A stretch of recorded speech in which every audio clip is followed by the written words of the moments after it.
How to interpret statistical results from clinical trials. Imagine you're trying to decide if a new treatment is worth trying. You see numbers and percentages, but what do they really mean? When looking at clinical trial results, understanding the numbers helps you see if a treatment might help you. First, think about what the trial was trying to find out. Was it testing if a new drug lowers blood pressure better than the usual medicine? Knowing the goal helps you focus on the right results. Next, look at what kind of outcomes the trial measured. Some results are yes or no, like whether a patient's disease went away. Others are numbers, like blood pressure readings.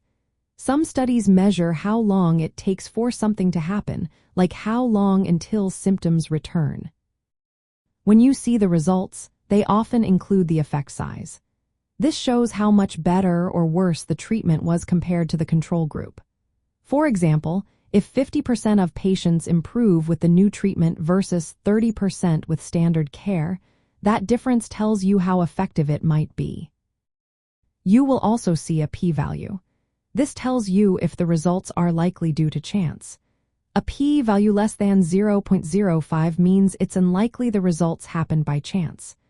But remember, a small p-value doesn't always mean the treatment is important in real life. Confidence intervals are another key. They show a range where the true effect probably lies. If the interval is narrow, it means the estimate is more precise.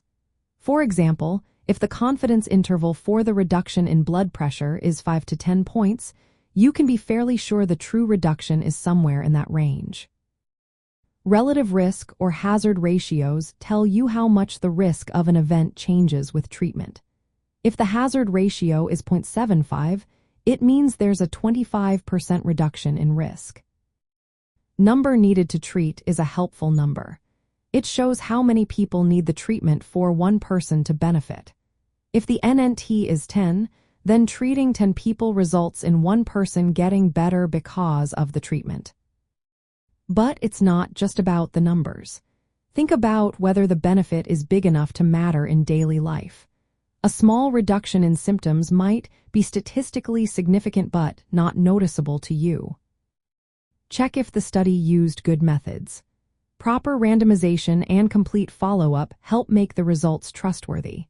If many participants drop out or the study isn't well designed, the results might be less reliable. Understanding the minimal important difference helps too. It's the smallest change that patients feel or notice. If a treatment improves symptoms by an amount that patients find meaningful, it's more likely to be worth it. Don't forget to weigh the benefits against the risks. Even if a treatment works, side effects or costs might make it less appealing. As a patient, ask your doctor what the main results were and how much they might help you. Find out if the study's participants are similar to you in age or health. Remember, numbers are helpful, but your personal situation matters most. In the end, interpreting clinical trial results is about understanding what the numbers mean for your health. Look at how big the benefits are, how reliable the study is, and whether the treatment fits your needs. That way, you can make informed choices about your future treatments.